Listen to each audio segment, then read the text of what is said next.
Hello കൂട്ടുകാരെ, എല്ലാവർക്കും സുഖല്ലേ? വംഗ്യ ഷിബി വ്ലോഗിന്റെ പുതിയൊരു വീഡിയോയിലേക്ക് എല്ലാവർക്കും സ്വാഗതം.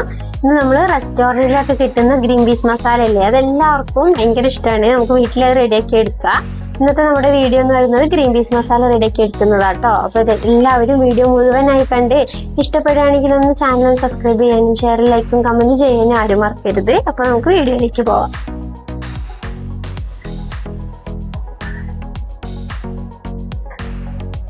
ഒരു കപ്പ് ഗ്രീൻ പീസ് വെള്ളത്തിലിട്ട് നന്നായിട്ട് കുതിർത്തെടുത്തതാട്ടോ. ഇത് നമുക്കൊന്ന് ആദ്യം വേവിച്ചെടുക്കാം.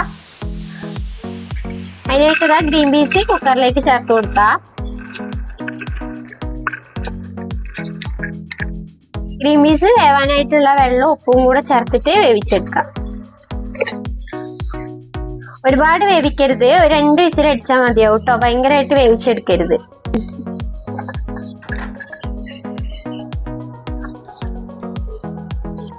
ഗ്രീൻ പീസ് എന്തിരുന്ന സമയം കൊണ്ട് നമുക്ക് ഇതിലേക്കുള്ള ഒരു അരപ്പ് റെഡിയാക്കി എടുക്കാം. അതിനായിട്ട് ഒരു തക്കാളി നീളത്തിൽ കട്ട് ചെയ്തത് മിക്സിയുടെ ജാറിലേക്ക് ചേർത്ത് കൊടുക്കുക. കൂടെ തന്നെ 2 ഇല്ലി വെളുത്തുള്ളി, ഒരു ചെറിയൊരു പീസ് ഇഞ്ചി. ഇനി ഇതിലേക്ക് 1 സ്പൂണ് മല്ലിപ്പൊടി,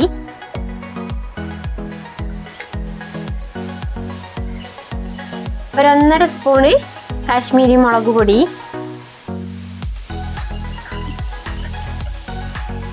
1/2 സ്പൂണ് കുരുമുളക് പൊടി, 1 ടീസ്പൂണ് ഗരം മസാല, 1/2 സ്പൂണ് മഞ്ഞൾപ്പൊടി, ഒരു 1/4 ടീസ്പൂണ് പെരിഞ്ചീരകം. ഇനി ഇതെല്ലാം കൂടെ നന്നായിട്ടൊന്ന് വെള്ളം ചേർക്കാതെ അരച്ചെടുക്കാം. ഇതുപോലെ നന്നായിട്ടൊന്ന് അരച്ചെടുക്കണം. ഇനി ഒരു പാൻ അടുപ്പത്ത് വെച്ച് ചൂടാകുമ്പോൾ അതിലേക്ക് വെളിച്ചെണ്ണ ചേർത്ത് കൊടുക്കാം. എണ്ണ നന്നായി ചൂടായി കഴിയുമ്പോൾ അതിലേക്ക് ഒരു സവാള കനം കുറച്ച് പൊടിയായി അരിഞ്ഞെടുത്തതാണ്. ഇതും കൂടെ ഇതിലേക്ക് ചേർത്തിട്ട് നന്നായിട്ട് വഴറ്റിയെടുക്കാം.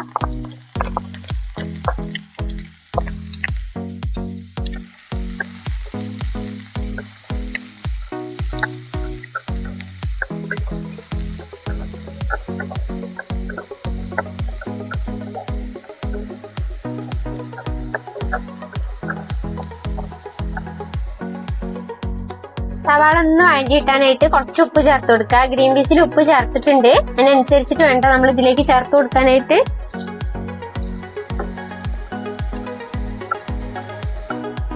സവാള നന്നായിട്ടൊന്ന് വഴറ്റി വന്നിട്ടുണ്ട്. ഇതിലേക്ക് നമ്മൾ നേരത്തെ അരച്ചു വെച്ച മസാല അല്ലേ, അത് ചേർത്തിട്ട് നന്നായിട്ട് പച്ചമണം മാറുന്ന വരെ നന്നായിട്ടൊന്ന് ഇളക്കിയെടുക്കണം. ഇനി വെളുത്തുള്ളിയൊക്കെ നമ്മൾ വഴറ്റാതെ അരച്ചത് കൊണ്ട് തന്നെ ഒരു പച്ചക്കുത്ത് ഉണ്ടാവും. അത് നന്നായിട്ട് ഇളക്കിയിട്ട് വഴറ്റി മാറ്റിയെടുക്കണം കേട്ടോ. അതുവരെ നന്നായിട്ട് വഴറ്റിയെടുക്കണം.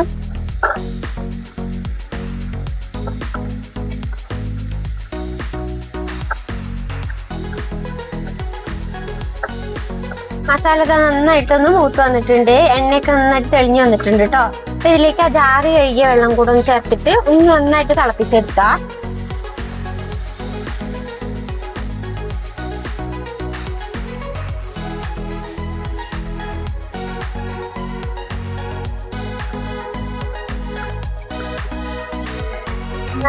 അരിച്ച വെള്ളം കൂടെ ചേർത്തിട്ട് നന്നായിട്ട് വഴറ്റിയെടുക്കുന്ന വെള്ളമൊക്കെ ഒന്ന് വറ്റിയിട്ട് എണ്ണ തെളിഞ്ഞ് കൊടുക്കുന്നത്. ഒരു കിലോ പച്ചമുളക് റൗണ്ടിൽ കട്ട് ചെയ്തതും കറിവേപ്പിലയും കൂടെ ചേർത്ത്.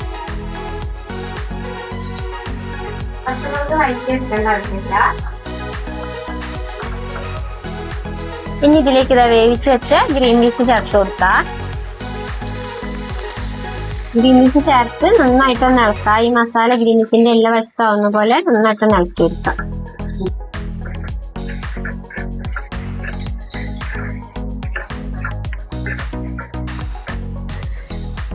നന്നായിട്ട് ഇളക്കിയെടുത്തതിന് ശേഷം ഇതിലേക്ക് കുറച്ച് വെള്ളം ചേർത്ത് കൊടുക്കണം.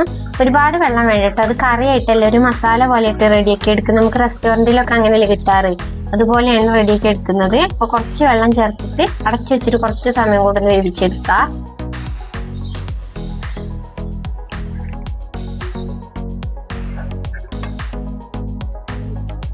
വെച്ചിട്ട് ഒരു 10 മിനിറ്റ് ആയിട്ടുണ്ട്. മൂടി തുറന്ന് നോക്കാം. നമ്മൾ ഒഴിച്ചു കൊടുത്ത വെള്ളമൊക്കെ ഒന്ന് വറ്റിയിട്ട് ഇതാ കുറുകി വന്നിട്ടുണ്ട് കേട്ടോ. ഗ്രീൻ പീസ് ഒരുപാട് വെന്ത് പോയിട്ടൊന്നുമില്ല, നന്നായിട്ടൊന്ന് കുറുകി വന്നിട്ടുണ്ട്. ഇനി ഇതിലേക്ക് നമുക്കിതാ ഒരു 1/4 ടീസ്പൂണോളം പഞ്ചസാര ചേർത്ത് കൊടുക്കുക. കുറച്ച് ചേർത്ത് കൊടുത്താൽ മതി. ഒരു റെസ്റ്റോറന്റിന്റെ ഒരു ടേസ്റ്റ് കിട്ടാൻ വേണ്ടിട്ടോ പഞ്ചസാര ചേർത്ത് കൊടുക്കുന്നത്. ഒരുപാട് ചേർത്ത് കൊടുക്കരുത്, ഒരു മധുരമായി പോകും. ഒരു 1/4 ടീസ്പൂൺ ചേർത്ത് കൊടുത്താൽ മതി. പഞ്ചസാര ചേർത്തത് നന്നായിട്ട് അലിഞ്ഞു വന്നിട്ടുണ്ട്. നമുക്ക് ഇതിലേക്ക് കുറച്ച് മല്ലിയില കൂടെ ചേർത്ത് കൊടുക്കണം. മല്ലിയില കൂടെ ചേർത്ത് നന്നായിട്ട് ഇളക്കി എടുത്തിട്ടുണ്ട്. നമ്മുടെ റെസ്റ്റോറൻറ്റിലൊക്കെ കിട്ടുന്ന അതേ ടൈപ്പ് ഗ്രീൻ പീസ് മസാലയായിട്ട് ഞാൻ റെഡിയാക്കി എടുത്തിട്ടുള്ളത്. ഇതുപോലെ ഒന്ന് റെഡിയാക്കി നോക്കാത്തവർ എന്തായാലും ഒന്ന് റെഡിയാക്കി നോക്കിക്കോളൂ. എല്ലാവർക്കും ഭയങ്കരമായിട്ട് ഇഷ്ടപ്പെടും. ഇതിൻ്റെ ഒരു അടിപൊളി കോമ്പിനേഷൻ പൊറാട്ടയോ ചപ്പാത്തിയാണ് കേട്ടോ. അപ്പോൾ ഇതുപോലുള്ള നല്ലൊരു വീഡിയോ ആയിട്ട് നാളെ കാണാം.